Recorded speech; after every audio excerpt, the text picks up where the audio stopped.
ሰላም ጤና ይስጥልን አድማጭ ተመልካቾቻችን፣ ይህ ሳምንት የኢዜአ ስፖርት የሬዲዮ ፖድካስት ፕሮግራም ነው። በዛሬው ዝግጅት የ23ኛው ፊፋ ዓለም ዋንጫ የግማሽ ፍጻሜ መርሃ ግብሮችን የተመለከቱ መረጃዎች ይዘናል። ፕሮግራም በመምራት እኔ ሙሴ መለሰ አብራችሁ ቆያለሁ። እስከ ፕሮግራም ፍጻሜ መልካም ቆይታ።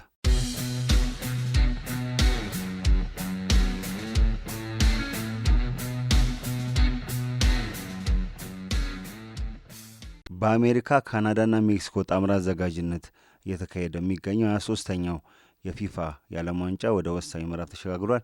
ነገና ከነገ በስቲያ የግማሽ ፍጻሜ መርሃ ግብሮች ይደረጋሉ። ሀያላኑን የሚያገናኙት የግማሽ ፍጻሜ ጨዋታዎች በዓለም የእግር ኳስ አፍቃሪያን ዘንድ በጣም የሚጠበቁ ጨዋታዎች ናቸው። ነገ ፈረንሳይ ከስፔን ምሽት 4 ሰዓት ላይ፣ ከነገ በስቲያ እንግሊዝ ከአርጀንቲና የሚያደርጓቸው ጨዋታዎች ይጠበቃሉ። ከዛ በፊት ግን ያው ዓለም ዋንጫው እንደ አውሮፓውያን አቆጣጠር 2026 ነው እየተካሄደ የሚገኘው። ለመጀመሪያ ጊዜ 48 ሀገራት የተሳተፉበት ውድድር ነው። በዚህ ውድድር ላይ ለመጀመሪያ ጊዜ 10 የአፍሪካ ሀገራት የተሳትፎ ኮታ አግኝተው ተሳትፏል። ዲሞክራቲክ ሪፐብሊክ ኮንጎ በማጣሪያ በክፍለ አህጉር ማጣሪያ ጃማይካን አሸንፋ መታ 10ኛ ሀገር ሆናለች። አፍሪካ እንግዲህ በዘንድሮ የአፍሪካ የዓለም ዋንጫ ውድድር ላይ ብዙ አመርቂ የሚባል ግስጋሴ ያደረገ ቡድን የለም። አብዛኞቹ ጥሎ ማለፍ 32 ውስጥ ነው የተሰናበቱት። ሞሮኮ ብቻ ናት እስከ ሩብ ፍጻሜ ደርሳ በፈረንሳይ 2-0 ተሸንፋ የተሰናበተችው። የሞሮኮ ብሔራዊ ቡድን በአንጻራዊነት የተሻለ ግስጋሴ አድርጓል ማለት ነው። እንደ አውሮፓውያን አቆጣጠር በ2022 በተደረገው የኳታሩ የሁለተኛ ፊፋ ዓለም ዋንጫ ላይ ሞሮኮ ግማሽ ፍጻሜ ደርሳ ነበር። አሁን ሩብ ፍጻሜ ደርሳ ግማሽ ፍጻሜ ማለፍ አልቻለችም። በተከታታይ የዓለም ዋንጫዎች ላይ ሩብ ፍጻሜ የደረሰች የመጀመሪያ አፍሪካ ሀገር ሆናለች። ኬፕ ቨርዴ ድንቅ ብቃታቸውን ያሳዩበት የዓለም ዋንጫ ነው ማለት ይቻላል። ኩራሳው ለመጀመሪያ ጊዜ አነስተኛ ሕዝብ ይዛ በዓለም ዋንጫ የተሳተፈች ሀገር መሆን ችላለች ማለት ነው። በአጠቃላይ እነ ጀርመን አስቀድመው ከወዲሁ የተሰናበቱበት፣ እነ ፖርቹጋል አስቀድመው ከወዲሁ የተሰናበቱበት፣ ሮናልዶም የዓለም ዋንጫ የእግር ኳስ ሕይወቱን ያለ ዓለም ዋንጫ ትሮፊ ያጠናቀቀበት ውድድር ነበረ። እንግዲህ ይሄ ያለ እንግዲህ ከሰኔ 12 የጀመረው የፊፋ የዓለም ዋንጫ እንግዲህ የግማሽ ፍጻሜ መርሃ ግብር ላይ ደርሳል። ሀያላን የሚባሉ በዓለም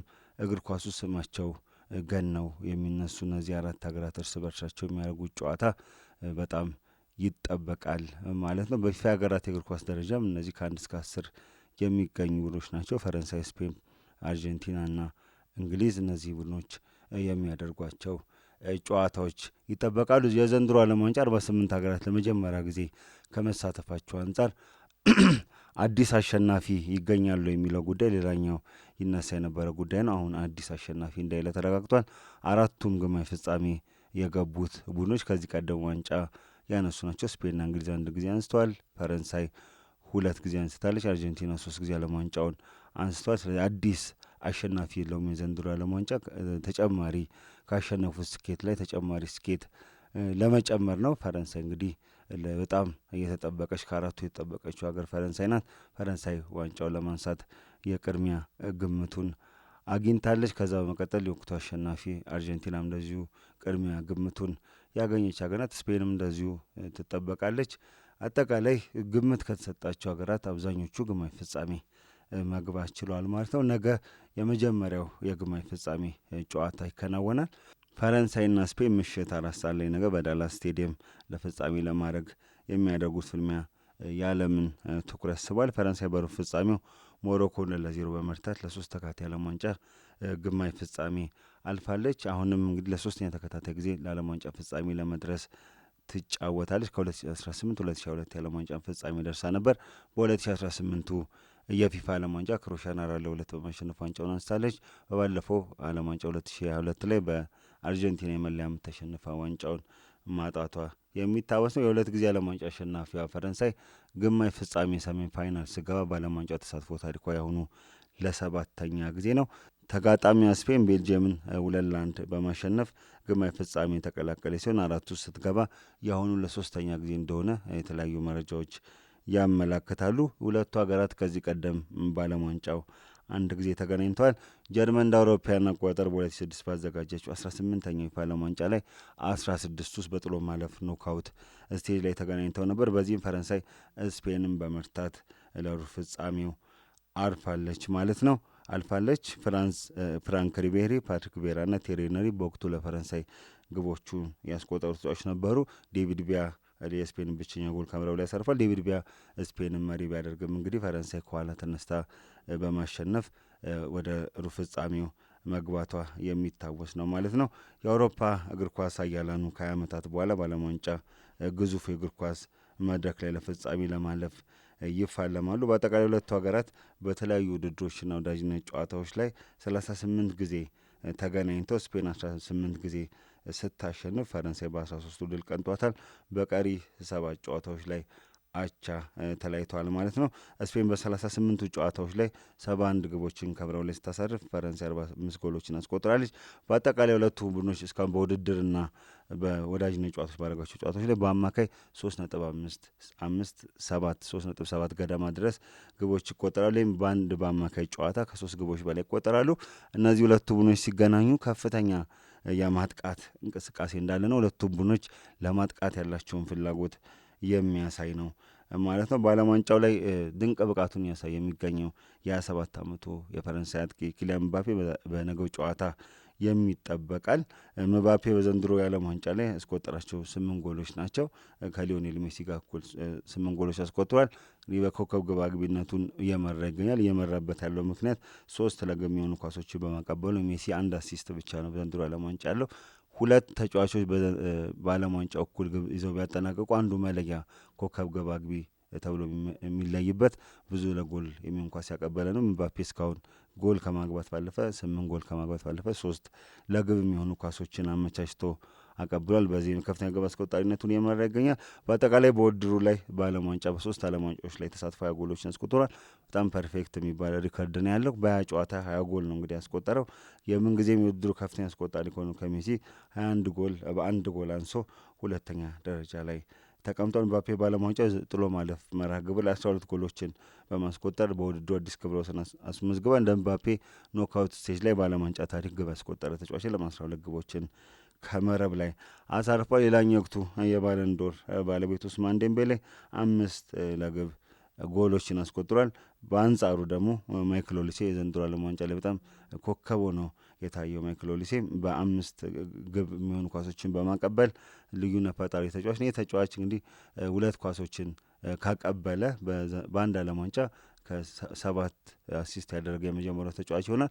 አሁን ክብረ ወሰኑ የተያዘው በፔሌ ነው። 6 ለግብ የሚሆኑ ኳሶችን አመቻችቶ ያቀብሏል። ኦሊሴም በዚህ ጨዋታ ላይ ይጠበቃል። ተጨማሪ አሲስቶችን ያደርጋል ተብሎ ነው የሚጠበቀው። በነገው ጨዋታ ላይ በዘንድሮ ዓለም ዋንጫ 4 ጎሎችን ያስቆጠረው የ29 ዓመቱ ሪያል ሶሲዳድ አጥቂ ሚካኤል ኦያርዛባል ከስፔን በኩል የሚጠበቅ ተጫዋች ነው። በዓለማችን ላይ በጣም አነስተኛ ግምት ወይም ደግሞ ብዙም ትኩረት ካላገኙ አጥቂዎች ግን ድንቅ ብቃት ካላቸው ድንቅ ታለንት ካላቸው አጥቂዎች መካከል እየተጠቀሰ የሚገኝ ተጫዋች ነው። የተጫዋች በዘንድሮ የስፔን የዓለም ዋንጫ ግስጋሴ ውስጥ ቁልፍ ሚና እየተወጣ የሚገኝ ተጫዋች ነው። በዓለም ዋንጫው 1 ግብ ያስቆጠረው ላሚን ያማል ሳውዲ አረቢያ ላይ ያስቆጠረው። የቡድኑ አምበል ሮድሪ የሚጠበቁ ተጫዋቾች ናቸው። ሉዊስ ዴላ ፉዌንቴ ስፔን ከቤልጅየም ካደረገችው ሩብ ፍጻሜ ጨዋታ በፊት ሮድሪን ኮምፒውተር ሲሉ የገለጹበት መንገድ በጣም አስገራሚ አስተያየት ሆኖ ቀርቧል። የቡድኑ ብሬን ነው፣ የቡድኑ አንጎል ነው ሲሉ አስተያየታቸውን ሰጥተዋል። በጣም ብስለቱ ያለው የኳስ ብቃት፣ ኳስን የመረዳት አቅሙ በጣም አስደናቂ ነው፣ የቡድናችን የልብ ምት ነው ሲሉ አስተያየታቸውን ሰጥተዋል። ሮድሪም ዘንድሮ ጥሩ ብቃት እያሳየ ይገኛል። በዓለም ዋንጫው ላይ አመቱ ሙሉ በጉዳት በመሀል ወጣ ገባ ያለ ለማንቸስተር ሲቲ የሚፈለገውን ግልጋሎት ባይሰጥም በዘንድሮ የዓለም ዋንጫ ስፔንን በአምበልነት በመምራት ስፔን አሁን ለደረሰችበት ደረጃ ቁልፍ ሚና የተጫወተ ተጫዋች ነው። የተጫዋች በዘንድሮ የዓለም ዋንጫ ይጠበቃል። በነገውም ጨዋታ ላይ ልዩነት ይፈጥራሉ ተብሎ ከሚጠበቁ ተጫዋቾች መካከል አንዱ ነው ሮድሪ ማለት። ላሚን ያማልም እንደዚሁ ይጠበቃል። 18 ዓመቱ ላሚን ያማል ወደዚህ ዓለም ዋንጫ ሲመጣ የጡንቻ መሳሳብ ጉዳት አጋጥሞት ነው የመጣው። እንግዲህ ሉዊስ ዴላ ፎንቴ ከላሚን ያማል ጋር የጨዋታ ጊዜ ቀስ እያሉ ደቂቃዎችን እያመጠኑ ነው የሚያሰልፉት። ባለፉት 2-3 ጨዋታዎች ላይ ቋሚ 90 ደቂቃዎችን መሰለፍ ችሏል። በቤልጅየም ጨዋታ ላይ ሙሉ 90 ደቂቃ ተሰልፏል። ይህ ተጫዋች እንግዲህ በዚህ ጨዋታ ላይ የሚጠበቅ ጨዋታ ነው። ጨዋታው አዝናኝ ፉክክር ይደረግበታል ተብሎ ይጠበቃል። በፈረንሳይ በኩል ያው አስፈሪው የማጥቃት እንቅስቃሴ የሚጠበቅ ይሆናል። በነ ዴምቤሌ፣ በነ ዴዚሬ ዱዌ፣ ብራድሊ ባርኮላ፣ ኪሊያን ምባፔ አማካኝነት ይሄ ማጥቃት እንቅስቃሴና ማይክል ኦሊሴ ይጠበቃል። በአንጻሩ ስፔን ፖዚሽን ፉትቦል ኳስን ተቆጣጥሮ የመጫወት ነገር ኳሱን ረጅም ሰዓት ተቆጣጥሮ የመጫወት ነገሩን ስፔን ብልጫ ልትወስድ እንደሚችል ግምቶች ከወዲሁ እየተቀመጡ ይገኛሉ። በአንጻሩ ፈረንሳይ በፈጣን ሽግግር በኩዊክ ትራንዚሽን ግቦችን የማስቆጠር ይህንን በጣም ለተጋጣሚ ቡድን አስፈሪ የሚባል የማጥቃት ሽግግር ያለው ቡድን ነው የፈረንሳይ ብሔራዊ ቡድን። ይህንንም ያሳያል ተብሎ ይጠበቃል። ልዩነቱ በስፔን ኳስ ይዛ የመጠቀምና ፈረንሳይ ደግሞ በፈጣን ሽግግር ውስጥ ግቦችን የማስቆጠር ብቃት ኢፊሸንሲ ጨዋታውን ይወስነዋል ተብሎ እየተነገረ ይገኛል። ግማሽ ፍጻሜ ከመሆኑ አንጻር ሁለቱም ፍጻሜ ለመድረስ ካላቸው ፍላጎት አንጻር ምናልባት መጠነኛ ጥንቃቄዎች በመጀመሪያዎቹ 15 ደቂቃዎች ሊኖሩ ይችላሉ።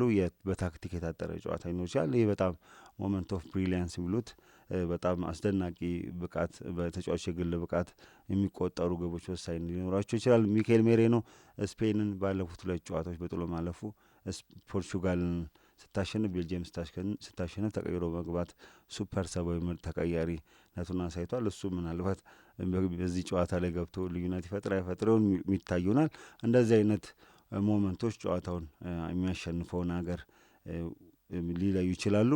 ስፔን ቅድሚያ ግምቱን ባታገኝም እንግዲህ በጣም ጠንካራ ተፎካካሪ ትሆናለች ተብሎ ይጠበቃል። ፈረንሳይ ሁለቱ የእግር ኳስ ኃያላን ሀገራት የሚያደርጉት ጨዋታ የሚጠበቅ ነው። ሌላኛው የግማሽ ፍጻሜ መርሃ ግብር ከነገ በስቲያ እንግሊዝና አርጀንቲና የሚያደርጉት ጨዋታ ነው። ይህ ጨዋታ ምሽት 4 ሰዓት ላይ የሚከናወን ይሆናል። አርጀንቲና በስዊዘርላንድ ተፈትና በሩብ ፍጻሜው 3-1 አሸንፋለች። በጭማሪ ሰዓት 2 ግቦችን በማስቆጠር በጁሊያን አልቫሬዝና ላውታሮ ማርቲኔዝ ግቦች 3-1 ማሸነፏ የሚታወስ ነው። እንግሊዝም እንደዚሁ 120 ደቂቃ ተጫውታ በጁድ ቤሊንጋም 2 ግቦች ኖርዌይን በማሸነፍ ወደ ግማሽ ፍጻሜው ገብታለች ማለት። እነዚህ ሁለቱ ሀገራት የሚያደርጉት ጨዋታ የሚጠበቅ ይሆናል። እነዚህ ሀገራት በዓለም ዋንጫው በበርካታ ጊዜ ተገናኝተዋል። በአጠቃላይ 14 ጊዜ በውድድር በወዳጅነት ጨዋታዎች ተገኝተዋል። በዓለም ዋንጫ ብቻ 4 ጊዜ የተገናኙበትን አጋጣሚ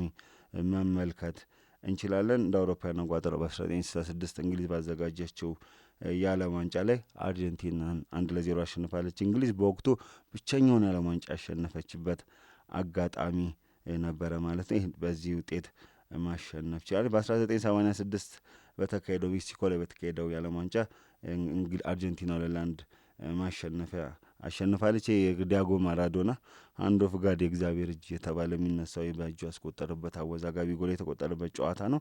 ታሪካዊ የሚባል ሁልጊዜ ዓለም ዋንጫ ሲነሳ በስፋት የሚወሳ ጨዋታ ነው። በእጁ ባስቆጠረውና በጨዋታው ላይ በተጨማሪ ባስቆጠረው ጎል አርጀንቲና 2-1 አሸንፋለች። እንደ አውሮፓውያን አቆጣጠር በ1998 በፈረንሳይ አስተናጋጅነት በተካሄደውም የዓለም ዋንጫ ላይ እንደዚሁ ተገናኝተው ነበረ።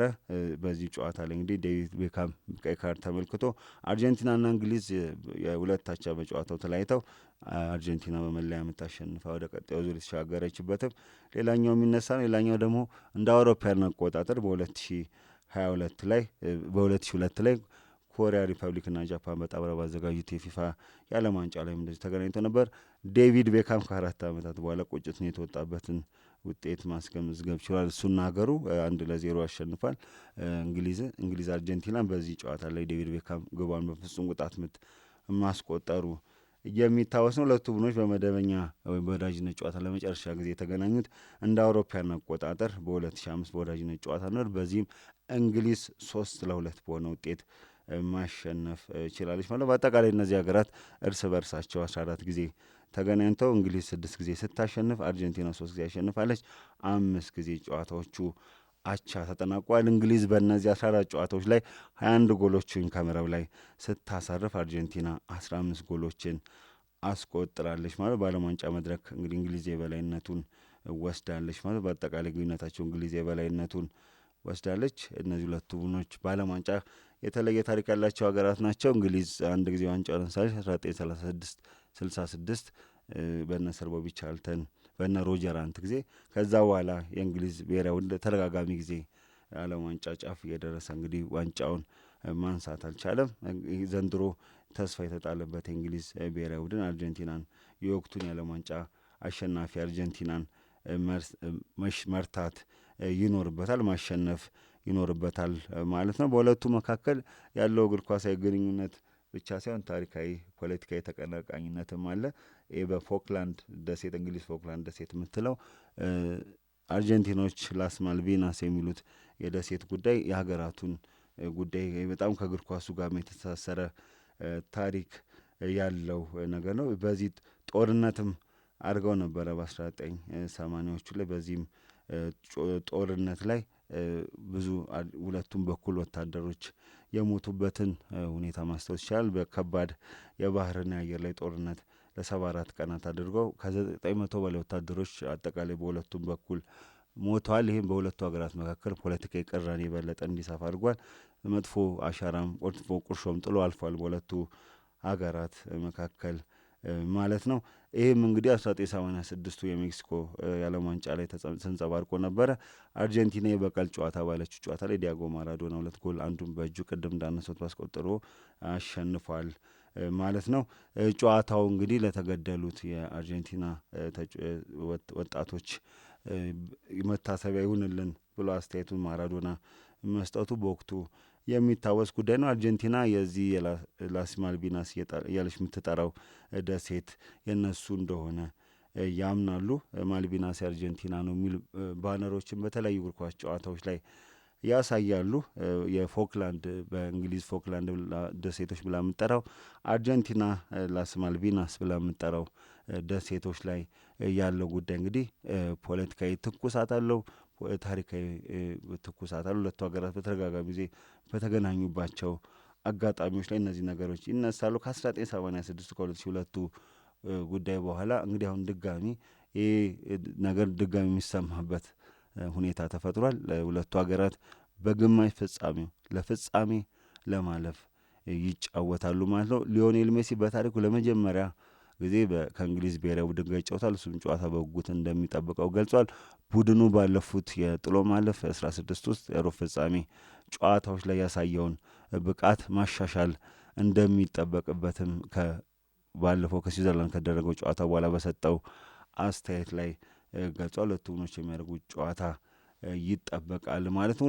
እነዚህ ቡድኖች እንግዲህ በጣም ማን ያልፋል የሚለው ጉዳይ በጣም የሚጠበቅ ጉዳይ ነው። ፈረንሳይ፣ አርጀንቲና፣ እንግሊዝ ሁሉም ያለፈው ሀገር የሚያደርገው ጨዋታ በጣም የሚጠበቅ ይሆናል። አንዳንድ በእግር ኳሱ ተንታኞች ወይም ግምታቸውን ያስቀመጡ ሰዎች የፈረንሳይና የስፔን አሸናፊ ዋንጫውን እንደሚያነሳ ግምታቸውን እያስቀመጡ ይገኛሉ። በአንጻሩ ደግሞ አርጀንቲና አሁንም ድክመት ቢኖርባትም ብቃቷን ማሻሻል ቢኖርባትም አሁንም አርጀንቲና ልትደግመው የሚችልበት እድል አለን ብለው የሚያነሱ ወገኖችም አሉ። እንግዲህ ማን ለፍጻሜ ያልፋል፣ ማን ለደረጃ ይጫወታል የሚለውን ነገር እንመለከታለን ከነገ በስቲያ ጨዋታዎች። ለኢትዮጵያ ተመልካቾችም ጨዋታዎቹ የሚካሄዱበት ሰዓት ጥሩ ናቸው ተብሎ ሊነሳ ይችላል።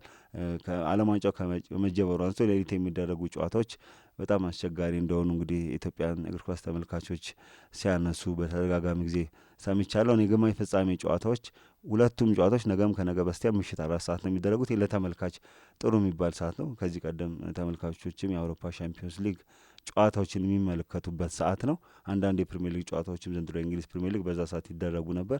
ጥሩ የሚባል ሰዓት ነው። በጣም እነዚህን ወሳኝ ጨዋታዎች እንቅልፍ ሲያጡ መመልከት የሚችሉበት አጋጣሚ አለ። እንደዚሁም የፍጻሜው ጨዋታ እሁድ ሐምሌ 12 ምሽት 4 ሰዓት ነው የሚደረገው። ይህም ለተመልካቾች ምቹ የሆነ ሰዓት ነው። በተጨማሪ ከዛ ውጪ የደረጃው ጨዋታ ቅዳሜ ሌሊት 6 ሰዓት ነው የሚከናወነው። ያና ምናልባት የደረጃው ጨዋታ ብዙም እምብዛ ግምት ላይ ሰጠው ይችላል። ከሱ ውጪ አብዛኞቹ የግማሽ ፍጻሜና የፍጻሜ ጨዋታዎች ምሽት 4 ሰዓት ላይ መደረጋቸው ለኢትዮጵያን እግር ኳስ አፍቃሪያን ለኳስ ተመልካቹ ጥሩ ነው ማለት ይቻላል። እነዚህን ወሳኝ ጨዋታዎች ሀያላኑ የሚያደርጓቸውን ፍልሚያዎች ለመከታተል የራሱ የሆነ አስተዋጽኦ ያበረክታል ማለት ነው። ማን ያልፋል፣ ማን ለደረጃው ይጫወታል የሚለው ጉዳይ እንግዲህ በጣም ትኩረትን የሳበ ጉዳይ ነው። ከወዲሁ ከዛሬ ጀምሮ ግማሽ ፍጻሜ ከደረሱ ጀምሮ እነዚህ ሀገራት ከትናንት በስቲያ ጀምሮ እየተነሳ ያለ ጉዳይ ነው። እነዚህን የተመለከቱ መረጃዎች ላይ በቀጣይ እንመለስባቸዋለን። በተለይ ፍጻሜ ጨዋታዎች ማን አልፎ ማን ዋንጫውን ያነሳል የሚለው ጉዳይ ቅድመ ጨዋታ ትንተናዎች ከዓለም ዋንጫ ፍጻሜ በፊት ያሉ ጨዋታዎችን በተለያዩ አማራጮች በስፋት የምንመለስባቸው ይሆናል። አድማጭ ተመልካቾቻችን የዛሬው የኢዜአ ስፖርት የሬዲዮ ፖድካስት ፕሮግራሚን ይመስል ነበረ። ሳምንት በሌላ ርዕሰ ጉዳይ እስከምንገናኝ እስከ ሳምንት ቸርን ሰንብት።